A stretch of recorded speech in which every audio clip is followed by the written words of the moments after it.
वंदे मातरम मेरे प्यारे विद्यार्थियों, welcome to our YouTube channel. मैं हूं डॉक्टर धर्मेंद्र कोरी। आज के इस वीडियो में मैं आपको first year BA BCom BSc BBA BCA BSc home science जो सभी फर्स्ट ईयर वाले विद्यार्थियों के लिए, चाहे वो रेगुलर स्टूडेंट्स हों, प्राइवेट स्टूडेंट्स हों, गवर्नमेंट यूनिवर्सिटीज़ के स्टूडेंट हों, ऑटोनोमस बॉडीज़ के स्टूडेंट हों, रेगुलर हो या प्राइवेट फॉर्म भर के जिन्होंने एग्ज़ाम दिया हो, इवन अगर आप भोज ओपन यूनिवर्सिटी के भी स्टूडेंट हैं तो एनईपी के अंतर्गत जो फाउंडेशन का कोर्स फर्स्ट ईयर के लिए कंपलसरी होता है। जैसा कि आप जानते हैं, फाउंडेशन पेपर 1 में 2 पेपर होते हैं, लैंग्वेज एंड कल्चर हिंदी के 50 क्वेश्चन आते हैं और अंग्रेजी के 50 क्वेश्चन आते हैं। इसी प्रकार फाउंडेशन पेपर 2 जो होता है उसमें पेपर फर्स्ट वाला जो भाग होता है वो एनवायरमेंटल एजुकेशन यानी पर्यावरण शिक्षा का होता है, और दूसरा वाला जो हिस्सा होता है योग एवं पर्यावरण का होता है। ये जो पेपर आप देख रहे हैं रानी दुर्गावती विश्वविद्यालय के अंतर्गत बीकॉम और बीएससी के लिए पेपर आया था। पेपर का नाम अलग अलग था लेकिन मटेरियल ये जो क्वेश्चन थे एकदम सेम थे और सेम टाइम पे एग्जाम हुआ था 20 जुलाई 2024 को।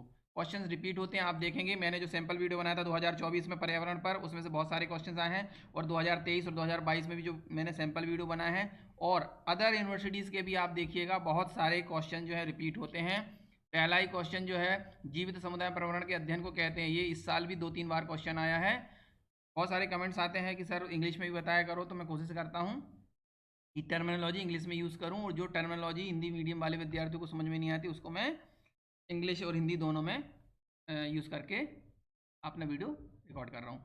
Study of living organism and environmental is called is ecosystem, है ना, पारिस्थितिक तंत्र यानी इकोसिस्टम। इसमें जीवित समुदाय और पर्यावरण के अध्ययन को इकोसिस्टम कहा जाता है। निम्नलिखित में से कौन सा हिस्सा वायुमंडल का है? तो वायुमंडल का हिस्सा इसमें से तभी है, लेकिन जो जो निचली परत है वो वायुमंडल कहलाती है ट्रोपोस्फियर। इसको कहते हैं हिंदी में क्षोभ मंडल, दोनों में हालांकि अंग्रेजी लिखा हुआ है। पर्यावरण में सम्मिलित क्या है, ये क्वेश्चन कई बार आया है।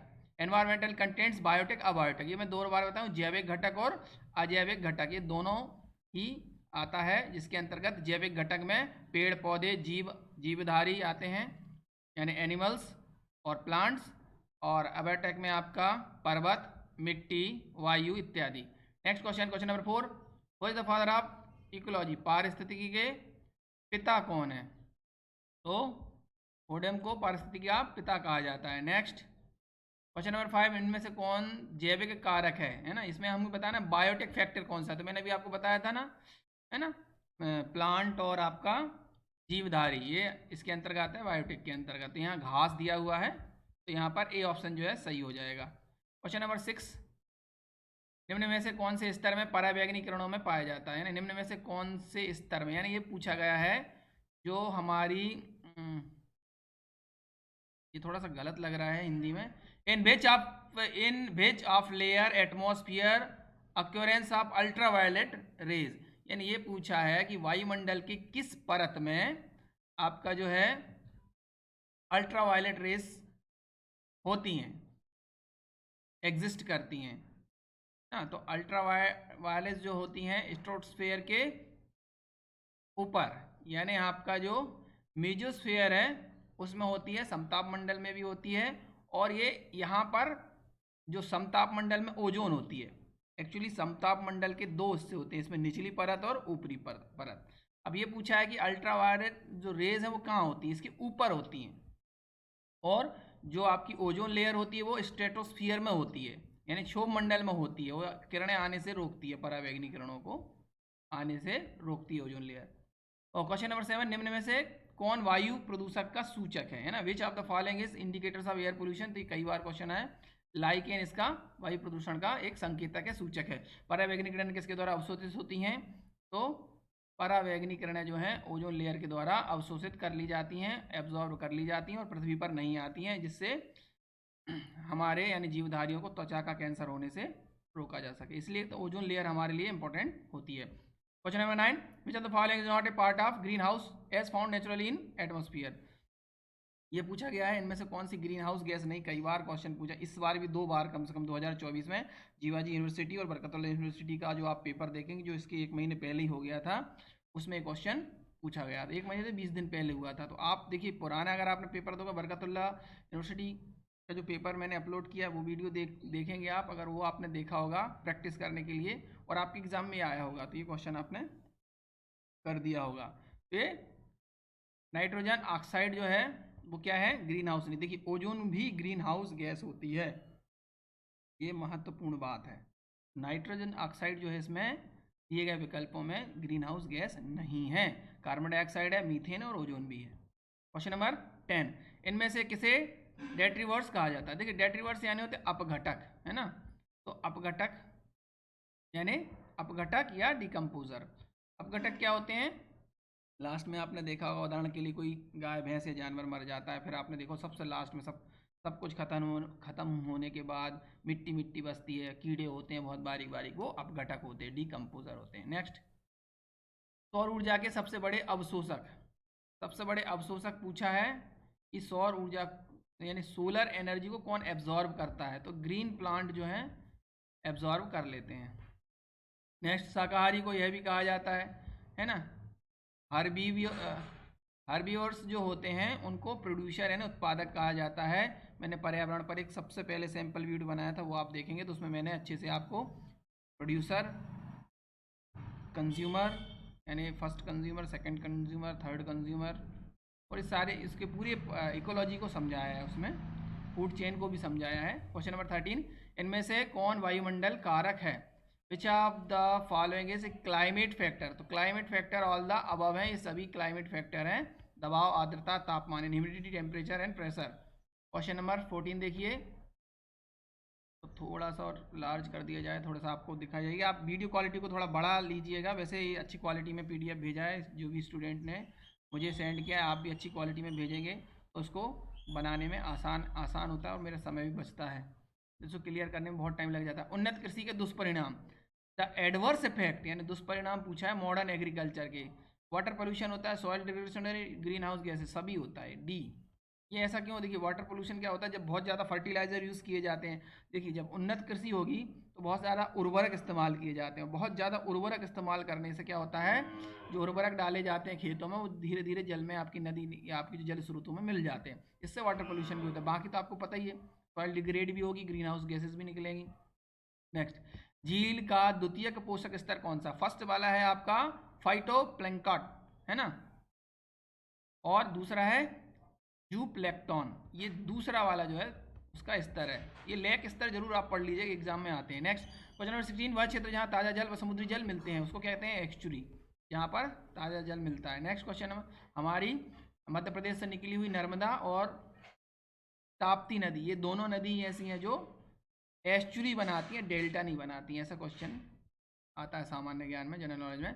देखिए ये आप फर्स्ट ईयर के विद्यार्थी पर्यावरण वाले जो पेपर है, ये जो ईयोग वाला पेपर, स्पेशली पर्यावरण वाले पेपर और हिंदी और इंग्लिश वाले को बहुत अच्छे से आप अध्ययन करिएगा, क्योंकि इससे केवल फर्स्ट ईयर क्लास आपको पास नहीं करना है। आगे जब आप कॉम्पिटिटिव एग्जाम देंगे, अगर आपको एसआई की एग्ज़ाम देना है, एमपीपीएससी का एग्ज़ाम देना है, या आपको कांस्टेबल का एग्ज़ाम देना है, इवन आप किसी भी नेशनल एसएससी के एग्ज़ाम में भी बैठ रहे हैं, तो आपको जो इन्वायरमेंटल एजुकेशन के क्वेश्चन हैं और इंग्लिश के क्वेश्चन है काफ़ी सहायता करेंगे। तो इसको केवल इस क्लास के हिसाब से भी ना पढ़ें, आगे अध्ययन के लिए भी इन क्वेश्चंस को पढ़ा जा सकता है। निम्न में जीवाश्म ईंधन है ना, इसमें पूछा है कि फॉसिल फ्यूल कौन है? देखिए पृथ्वी से जो भी निकलता है, पेट्रोलियम, कोयला, नेचुरल गैसेस, ये सभी क्या हैं? ये सभी होते हैं आपके जीवाश्म, फॉसिल फ्यूल कहा जाता है। नेक्स्ट क्वेश्चन नंबर 18, निम्न में से कौन ताजमहल के रंग को पीला कर रहा है? तो ताजमहल के रंग को पीला कौन कर रहा है? तो ये कर रहा है सल्फर डाइऑक्साइड, सी वाला ऑप्शन जो सही है। नेक्स्ट, निम्न में से कौन ध्वनि मापने की इकाई? ये तो बहुत आसान सा क्वेश्चन है। Which of the following is unit of measurement of sound? Is decibel, है ना, डेसिबल। नेक्स्ट क्वेश्चन नंबर 20, पौध लिखा है ना, पौधे होगा ना, पौधे अवशेष का सही उपयोग है। Best use of plant remain इस, सबसे यूज होता है इसका सबसे अच्छा है, इसको जलाओ मत, जलाने से कार्बन उत्पन्न होगा, इसको क्या कर दो, कंपोजिट खाद बना दो इसका। नेक्स्ट, घास के मैदान के लिए कैसी वर्षा होना चाहिए? तो देखिए जो घास के मैदान है, सवाना हो, आपके पंपास हो, इनके लिए मध्यम वर्षा होना जरूरी है, लगभग 500 से 1000 मिलीमीटर। नेक्स्ट क्वेश्चन नंबर 22, निम्न से कौन पुनरुत्पादित ऊर्जा का स्रोत है? Which of the following is example of renewable source of energy? तो यहाँ आपको पता है सनलाइट जो है रिन्यूएबल सोर्स है हमारे पास, सनलाइट है, इसमें आपका वाइंड एनर्जी है, हाइड्रो पावर है। उपलब्धता के आधार पर प्राकृतिक संसाधन कितने प्रकार के होते हैं, है ना? तो 2 ही प्रकार के होते हैं। Availability of natural resource is renewable और नॉन रिन्यूएबल, यानी नवकरणीय और अनवकरणीय ऊर्जा। क्वेश्चन नंबर 24, सतही ओजोन का उत्पादन क्या होता है? सतही ओजोन का उत्पादन तो वैसे देखिए जो कार वगैरह होती हैं इनसे निकला हुआ धुआं होता है, तो ये देखिए अब टेक्सटाइल से भी तो पॉल्यूशन होता ही है, तो क्योंकि ऑप्शन चूंकि इसमें इस प्रकार के नहीं है, है ना, तो हम ये कह सकते हैं ये आ सकता है ऑप्शन सही। टेक्सटाइल भी आ सकता है ना, ट्रांसपोर्ट सेक्टर भी आ सकता है, कार्बन मोनोऑक्साइड भी आ सकती है। अब देखिए इसमें क्या सही यूनिवर्सिटी मानती है वो आप देख लीजिएगा। ओजोन क्षति निम्न में से किसके बढ़ने से हुई है?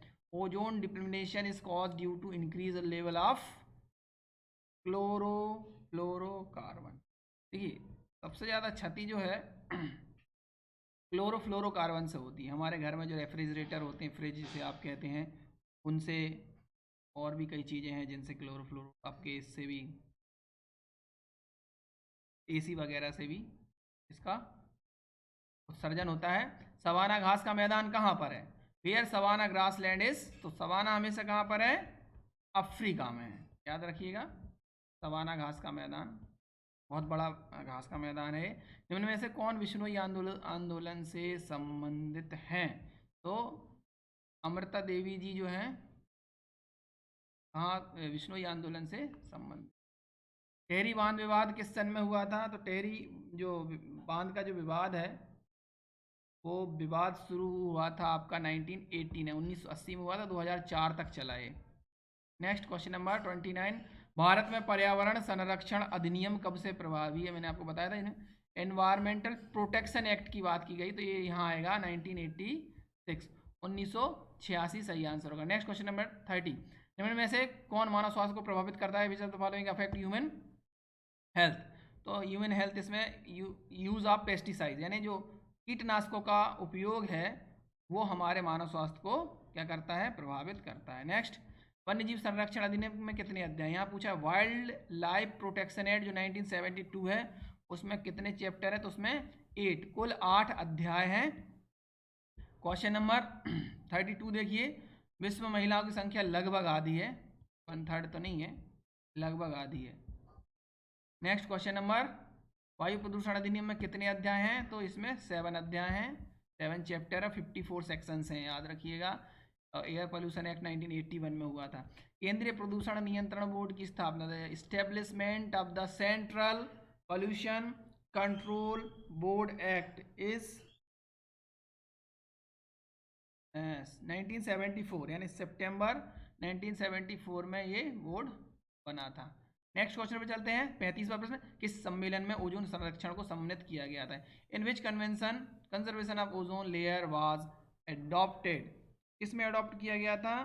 तो एडॉप्ट किया गया था ये वियना सम्मेलन में, जो कि 1985 में हुआ था, और 88 में इसको सब जगह लागू कर दिया गया था। और ओजोन लेयर के संरक्षण के लिए सभी देश 2009 में पूरी तरह एकत्रित हो गए थे। भारत में गंगा एक्शन प्लान कब से लागू हुआ?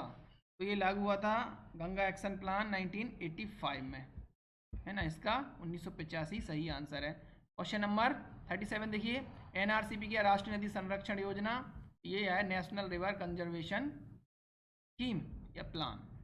नेक्स्ट क्वेश्चन नंबर 38 देखिए, भारत की सबसे बड़ी नदी कौन सी है? Largest river of India is Ganga.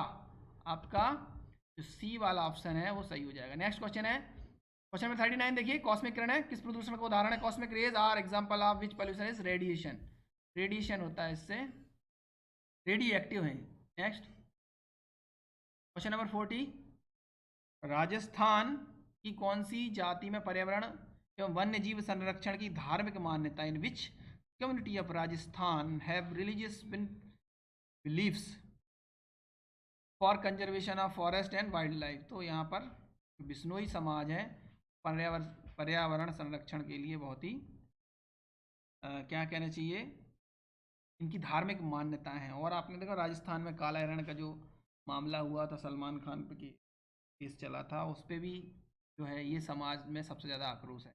Next question number 41, सन 1972 का संबंध किससे है? Year 1972 is related with year 1972 related is 41 का आपका सही आंसर होगा, हाँ मैंने अभी आपको बताया था ना, वाइल्ड लाइफ प्रोटेक्शन एक्ट, है ना, वन्य जीव संरक्षण, इसका ए ऑप्शन सही होगा। 42 है, दिन में औद्योगिक क्षेत्र में ध्वनि प्रदूषण की अनुसार सीमा क्या है? In the day in industrial zone permissible limit noise pollution, यानी जो कारखाने होते हैं वो दिन के समय 75 डेसीबल, डीबी का मतलब डेसीबल ध्वनि मापने की इकाई है, 75 डेसीबल से अधिक जो है ध्वनि यानी शोर नहीं कर सकते हैं, और रात में क्या होता है, नाइट में ये जो लेवल है वो 70 होता है। नेक्स्ट क्वेश्चन नंबर 43, 1981 सन का संबंध किस एक्ट से है? तो ये इस एक्ट का संबंध मैंने अभी अभी वीडियो में बताया था, आप कमेंट बॉक्स में देख सकते, आपको बोलना चाहिए था। तो 1981 का जो संबंध है वो air prevention and control act से है। नेक्स्ट, अल्फा पार्टिकल किस प्रदूषण के परिणाम स्वरूप हैं? तो जो रेडियो एक्टिव है वो आपके अल्फा पार्टिकल का संबंध इनसे है, और इसमें हीलियम नाभिक होते हैं इसमें।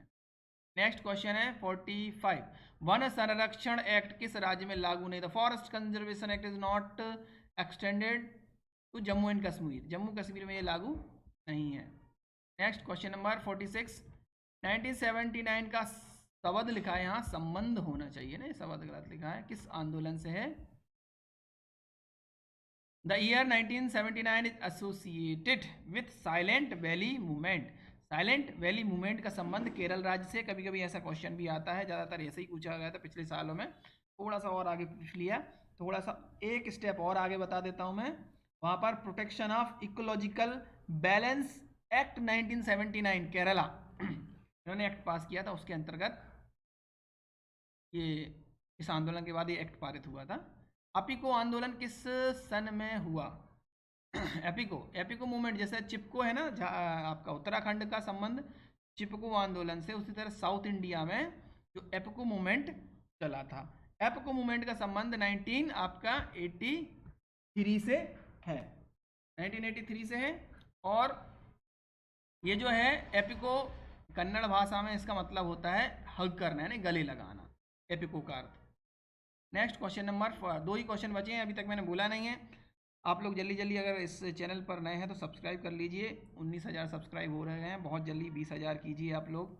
आप लोगों का ये जो प्यार है, ये आप लोग एग्ज़ाम के समय वीडियो देखते हैं, पर जैसे ही अगर आप अगली क्लास में आएँ तो first year second year final सभी के फाउंडेशन कोर्स के लिए वीडियो पड़ी हुई है, आप देख लेना।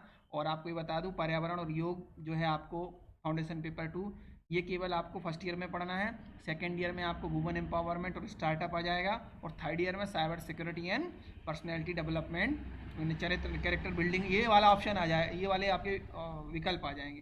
तो इसको आप पढ़ते रहिएगा। NEP first year, NEP second year और एनईपी थर्ड ईयर नाम से मैंने प्लेलिस्ट बना रखी है, चैनल के डिस्क्रिप्शन में आप चले जाइए, चैनल की में आपको सब मिल जाएंगे इससे रिलेटेड वीडियो। 48 क्वेश्चन है, 48 प्रश्न, who is called the father of environmental science in India? तो जो आर मिश्र जी हैं, रामदेव मिश्र जी, इन्हें भारत का पर्यावरण पिता कहा जाता है। संपोषित विकास पर संयुक्त राष्ट्र सम्मेलन में निम्न से नाम से भी जाना जाता है, United Nations conference on sustainable development is also known as Rio 2012, यानी 2012 का जो रियो तो सभी है, 2012 का इससे संबंध है। लास्ट क्वेश्चन देख लीजिए, नर्मदा बचाओ आंदोलन से संबंधित, नर्मदा बचाओ आंदोलन associated with Medha Patkar, Baba Amte, farmer, ये दोनों ही थे। मुख्य रूप से मेधा पाटकर ने इनका वो किया था, नेतृत्व किया था इस आंदोलन का, फिर बाबा आमटे जी भी जुड़े थे, और किसान तो जुड़े ही हैं। यहाँ पर 50% पूरे होते हैं। आपके आने वाले एग्जाम के लिए all the best and thank you for watching. दोस्तों के साथ शेयर जरूर कीजिएगा।